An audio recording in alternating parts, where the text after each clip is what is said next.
अस्सलामुअलैकुम वरहमतुल्लाहि वबरकातुहू। नाज़रीन, कैसे हैं? मुझे उम्मीद है कि आप लोग खैरियत से होंगे।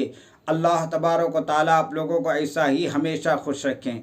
दोस्तों, आज मैं एक नए क़िस्सा के साथ आया हूँ और यह क़िस्सा हकीकत है। यह उर्दन का क़िस्सा है, आप ज़रूर सुनिएगा। मुझे उम्मीद है कि आप लोगों के जानकारी में इजाफ़ा होगा। क़िस्सा ये है कि उर्दन में एक नेक ताजिर अम्वास नाम का था। इसका एक भाई भी था और वो भाई यूनिवर्सिटी में पढ़ रहा था। इनके पढ़ाई के सारे अखराजात खुद ही अम्वास पूरा करता था। अम्वास की नौजवानी के आलम में इंतकाल हो जाता है। ये जो इनके भाई यूनिवर्सिटी में पढ़ने वाला होता है, तब ये मरहूम के घर में से एक बीवी और एक बच्चा अनस नाम का रह जाता है। अब चंद अरसे के बाद ये इनके भाई यूनिवर्सिटी से वापस आता है और आकर भाभी को और भतीजे को तसल्ली दिलाता है और कहता है कि मैं मरहूम भाई के खुद कारोबार और इनके धंधा को खुद मैं संभालूँगा और इनके अखराजात, यतीम बच्चे और बेवा भाभी का अखराजात खुद मैं पूरा करूँगा। इस तरीके से भरोसा दिलाता है अपने भाभी को और बच्चे को, और इसी तरीके से अपने भाई के कारोबार को संभालता है। तो धीरे धीरे इनके नीयत में और इनके सोच में फतूर आने लगता है। एक रोज़ ऐसा मामला होता है कि ये छुपके से सारी जायदाद और जो कारोबार अमवास का होते हैं ये सारे अपने नाम कर लेता है।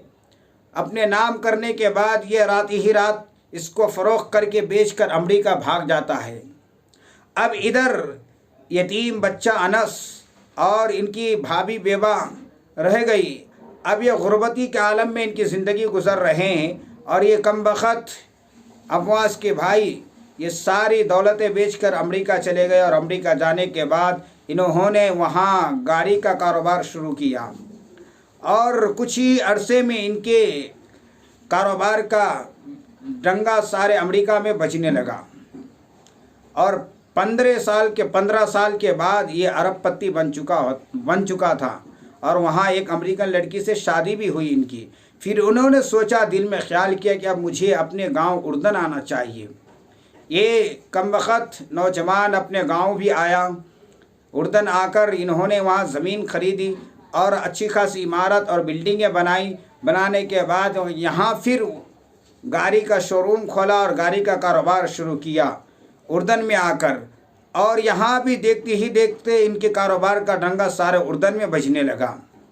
अब इधर बेचारी बेवा औरत और वो अनस यतीम बच्चा रह गया था। इन लोग को खबर पहुँचा कि ये इनके कमबख्त चाचा आ चुका हैं। तो अनस के माँ ने अपने बेटे से कहा कि जा तुम अपने चचा को जाकर अपने बाप के कुछ माल का हिस्सा मांग ले आओ। अनस माँ के कहने पर अपने चाचा के शोरूम में जाता है। शोरूम में जाने के बाद जब अपने चाचा से मिलता है, मुलाकात होती है, तो चाचा बिल्कुल गिरी हुई निगाहों से देखते हैं और धुतकारते हैं और कहता है कि अगर इसके बाद आने की यहाँ जुर्रत और हिम्मत की कोशिश की, इस तरफ का रोक भी किया तो मैं तुझे गिरफ्तार करवा दूँगा। अब अनस क्या कर सकता था? मजबूरन अफसोस करते हुए और उछल कदमों से अपने माँ के पास आकर सारा किस्सा सुनाया कि चाचा, माल और दौलत का हिस्सा देना तो बहुत दूर की बात है, वो बात करने के लिए तैयार नहीं हैं, वो मुझे भतीजा मानने के लिए तैयार नहीं हैं और मुझे धमकी तक दे दी कि अगर मैं उस तरफ रुख भी किया तो मुझे गिरफ्तार करवा देगा। अब ये बेवा औरत कर भी क्या सकती थी? बददुआ के अलावा इनके पास क्या चीज़ रह गई थी? वो बेवा औरत ने उनके हक़ में बददुआ की।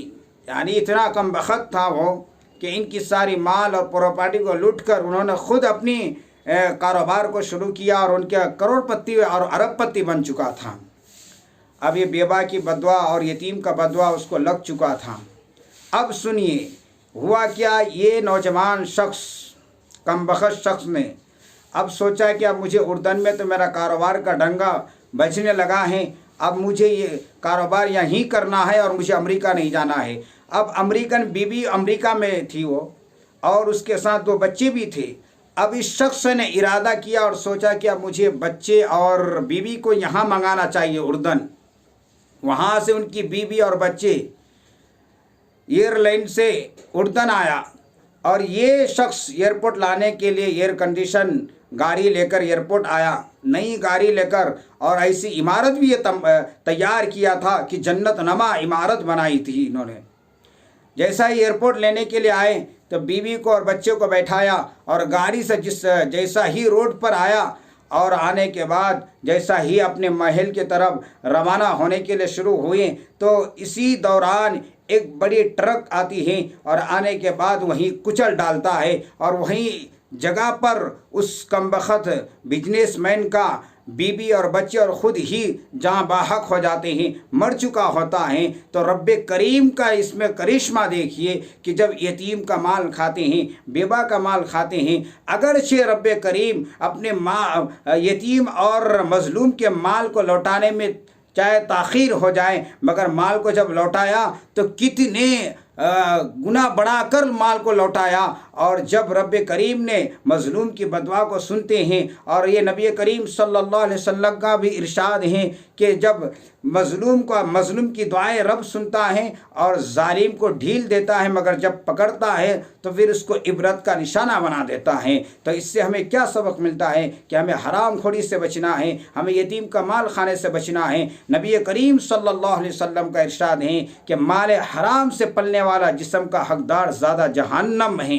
इसलिए अल्लाह हम तमाम को हिफाजत फरमाए यतीमों का माल खाने से और हराम माल से हम तमाम की हिफाजत नसीब फरमाए। दोस्तों, ये वाक़या आप लोगों को कैसे लगे और ये वीडियो कैसी लगी, मुझे उम्मीद है कि आप लोगों को अच्छे लगे होंगे। आप ज़रूर कमेंट में बताइए आपको कैसा लगा, और हमारे चैनल को दीनी मालूमात 24 को ज़रूर सब्सक्राइब कीजिए। अस्सलामु अलैकुम व रहमतुल्लाह।